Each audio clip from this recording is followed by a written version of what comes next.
इतने बड़े परिवार की महिला, इतने बड़े ज्ञानी पिता की पुत्री, इतने बड़े सम्मानित परिवार की बहू, अनंत कोट ब्रह्मांड नायक के धर्मपत्नी, काल जिनकी सुरक्षा में लगा हुआ है, भरी दोपहरी में रावण अपहरण करके ले गया। ये हम लोगों के लिए चिंतनीय विषय है और मार्गदर्शन वाला भी है। बहुत बड़े बड़े परिवारों के बेटा बेटी जिनका बहुत सम्मान है, वो कैसे बुराई के जाल में फंस जाते हैं। सीता जी का कोई एक नहीं, करोड़ रावण भी अपहरण नहीं कर सकते। थोड़ी गूंज कम कर दो, कोई नहीं कर सकता। ये सब हमको मार्गदर्शन देने के लिए भगवान ने लीला की है, इसलिए राम लीला कहते हैं। वो लीला है, वो वास्तविकता नहीं है, वो लीला है। उनका कौन अपहरण कर सकता है? वो तो एक क्षण में भस्म कर सकते थे, एक नहीं हजार रावणों को।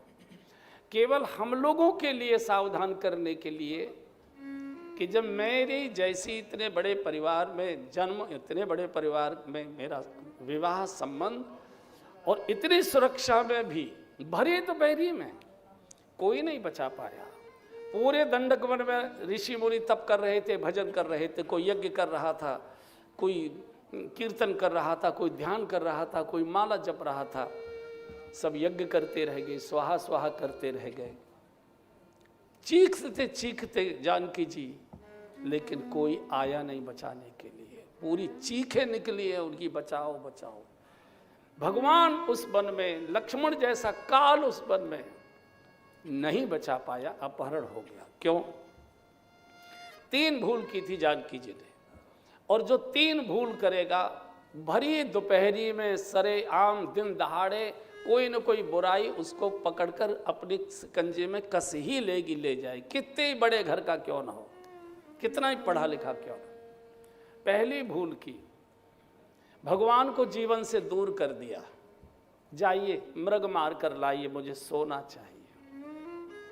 चलो मान लिया हमने, भगवान की बातें तो हम करते हैं, लेकिन भरोसा भगवान पर कोई नहीं करता। भरोसा अपने पैसे पर ही होता है या अपने बल पर ही होता है। चर्चा तो हम कहते हैं कि भगवान सब करेगा, भगवान सब करेगा, लेकिन भरोसा अपने पुरुषार्थ पर ही होता है। मैंने ये मान लिया, भगवान गए। एक महापुरुष साक्षात काल लक्ष्मण जी आग की सुरक्षा कर रहे थे, शेषनाग का अवतार आग की सुरक्षा कर रहा था। आपने लक्ष्मण जी को भी, आचार्य को भी दूर कर दिया। लक्ष्मण जी धर्म के आचार्य, धर्म रक्षा के आचार्य हैं। आपने आचार्य को भी दूर कर दिया। क्या होते हैं आचार्य? आचार्य क्या होते हैं? संत क्या होते हैं? कुछ नहीं होता। ये भी मैंने मान लिया कि आपको कोई संतों में कुछ दिखाई नहीं देगा, कुछ नहीं, ये सब बेकार है, ढोंग है, टपाड़ है, सब नाटकी है, ये है वो, मान लिया मैंने।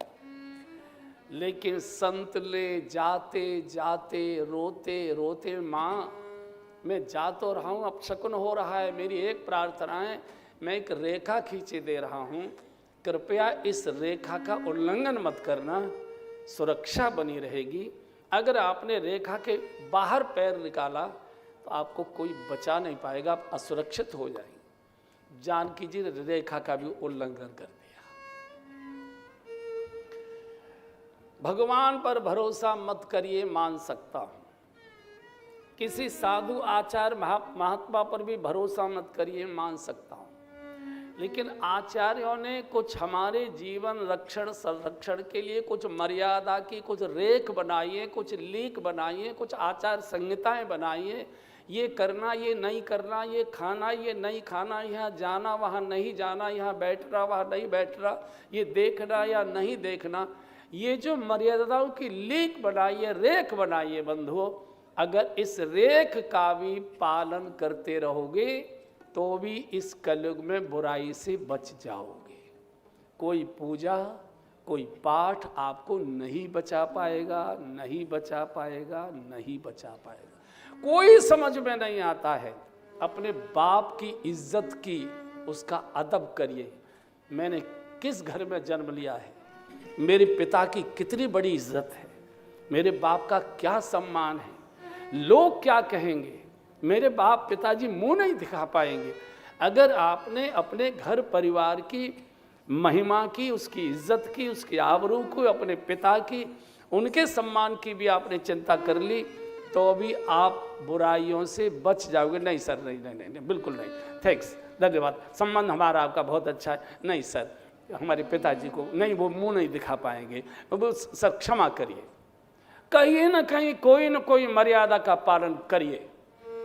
और अगर किसी प्रकार, अरे और कुछ नहीं चलता है, कथा की मर्यादा का पालन करिए। नहीं सर, मैंने अब कथा सुनी है, लोग क्या कहेंगे, लोग क्या कहेंगे, ये कथा में भी नाच रहा था और यहाँ पीकर यहाँ भी झूम रहा है, लोग क्या कहेंगे।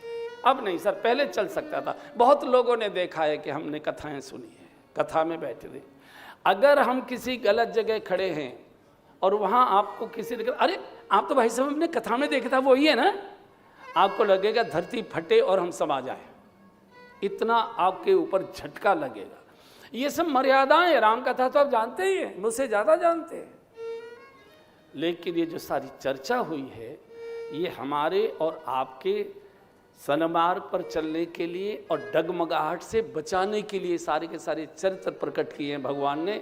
स्वयं इतनी पीड़ा सहन की, उस व्यक्ति ने राज तिलक छोड़ा, वल्कल वस्त्र धारण किए, वन में आकर पत्नी का अपहरण कराया, छोटे भाई की मृत्यु देखी। इतना कष्ट किसके लिए सहा? केवल हम और आपके लिए, ताकि हम धर्म के रास्ते पर बने रहें, हम धर्म का पालन करते रहें। इसके लिए उन्होंने इतने कष्ट सहे।